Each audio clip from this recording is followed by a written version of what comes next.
এই ভিডিওতে ক্লাস 9-এর কোষে দেখি 2 সূচকের চ্যাপ্টার 10-এর দাগের করব অপশানের কোশ্চেনগুলো। 9 দাগ পর্যন্ত প্রায় 8-10টার মতো পার্টে এসছে। প্রতিটা দাগ প্রত্যেকটা অঙ্ক করানো আছে এই চ্যাপ্টারে। আজকে করব 10-এর দাগের অঙ্কটা। নেক্সট ভিডিওতে 11 দাগ করে আশা করি কমপ্লিট করতে পারবো। 10-এর দাগের অঙ্কতে 1 নম্বর কোশ্চেনটা কি বলেছে?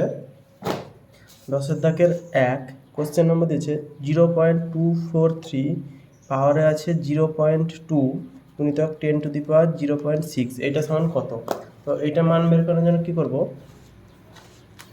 0.243 আছে 0 পয়েন্ট, তাহলে 243/1000 দশমিক আছে, দশমিকের জায়গায় এক বসবে, বাকি যতগুলো সংখ্যা ততগুলো শূন্য বসবে।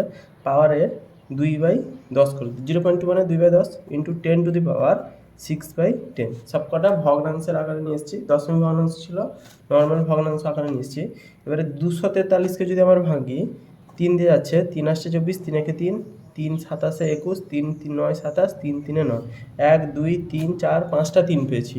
তাহলে 243কে আমরা 3⁵ লিখতে পারি।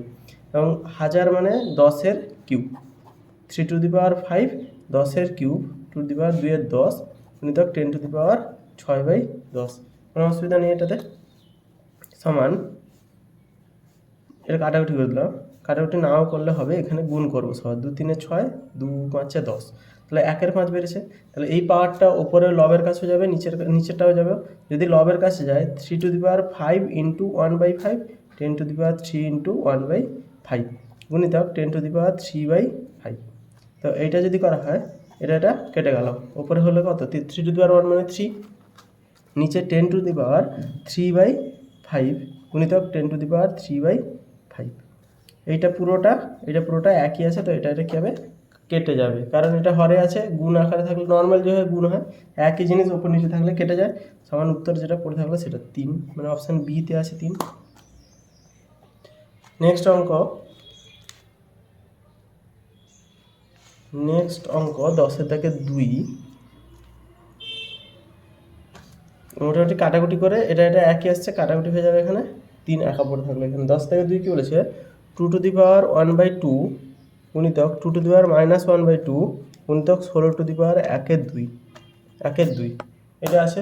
10-এর থেকে 2 এর অঙ্কটা করছি, বহু বিকল্পধর্মী ক্লাস 9-এর। সমান হচ্ছে এটা দুইগুলো একই আছে, গুণ হলে পাওয়ার যোগ হয়, তাহলে 2⁻1/2 যোগ হলে এটা -1/2 হবে, কারণ মাইনাস আছে। গুণিতক 16 মানে আমরা জানি 4-এর স্কোয়ার 1/2 সমান এটা হাফ থেকে হাফ গেলে 0 থাকলো, তাহলে 2⁻0 গুণিতক 4 × 2, 4⁻2 × 2, কারণ পাওয়ারগুলো গুণ হয়ে যায়। সমান কাটাকুটি হয়ে গেলো। 2⁻0 মানে 1, এটা 4⁻1 মানে 4, এখানে 1 পড়ে আছে, তাই 4⁻1 মানে 4, তাহলে উত্তর হলো 4। এটা হচ্ছে সি অপশানটা হচ্ছে। নেক্সট অঙ্ক 10-এর থেকে 3 কি বলেছে? 10 থেকে 3 বলেছে 4⁻x মানে 8³ 4 পাওয়ারে x সমান হচ্ছে 8-এর কিউব হলে x এর মান নির্ণয় করি। তো x এর মান নির্ণয় করার জন্য বেসগুলোকে একই করবো। এরকম অঙ্ক আমরা 9 থেকে করেছি। বেসগুলোকে একই করবো কীভাবে?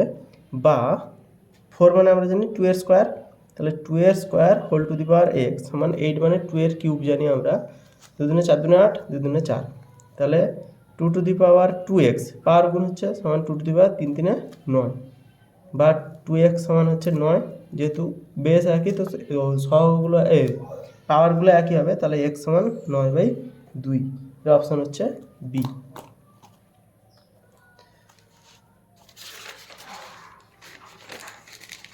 নেক্সট 4-এর দাগের অঙ্কটা কি বলেছে? 10-এর দাগের 4-এর অঙ্কটা বলেছে 10-এর দাগের 4 বলছে 20⁻−x সমান 1-এর 7 হলে 20⁻2x বের করতে। তো এটার একটা উপায় হচ্ছে, অনেকগুলো উপায় আছে, এসব অঙ্কের অনেক উপায় থাকে, তার মধ্যে একটা যে কোনো করা যেতে পারে। এরকম আমি করছি 20⁻x মানে 20⁻x 1/7, মাইনাস থাকলে পাওয়ারে এটা 1/8 হয়ে যায়। এই সূত্র অনুযায়ী কাজ করছে x⁻−n সমান 1/x⁻n। পাওয়ারে যদি মাইনাস থাকে সেটা 1/, হয়ে পাওয়ারটা পজিটিভ হয়ে যায় তখন। বা আচ্ছা, এখানে মাইনাস মানে কিন্তু সংখ্যাটা নেগেটিভ না, সংখ্যাটা পজিটিভ সংখ্যাই আছে, যদি x এর উপর ডিপেন্ড করে, আর এটা যুগ্ম অযুগ্ম এসবের উপর ডিপেন্ড করে। যাই হোক, এটা সমান এটা আসছে, তাহলে 20⁻x সমান আমরা 7 লিখতে পারি। উল্টে দিলাম উভয় পক্ষকে। এবারে উভয় পক্ষকে বর্গ করে দিলে কত হবে? 20 টু দি পাওয়ার এক্স এর হোল স্কোয়ার সমান হচ্ছে 7 স্কোয়ার, বা 20 টু দি পাওয়ার 2x সমান 49। তাহলে উত্তর হলো অপশান সি, 49 হচ্ছে অপশান সিতে 20 two the power 2x।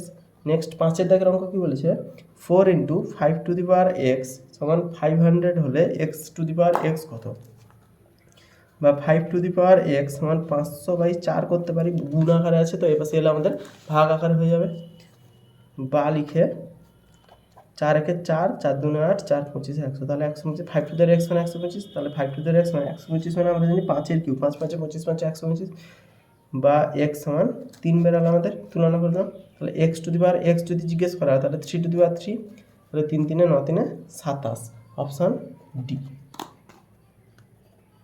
Next ভিডিওতে আমরা 11 দাগের বাকি 5টা অঙ্ক করবো, ইম্পর্টেন্ট আছে অবশ্যই।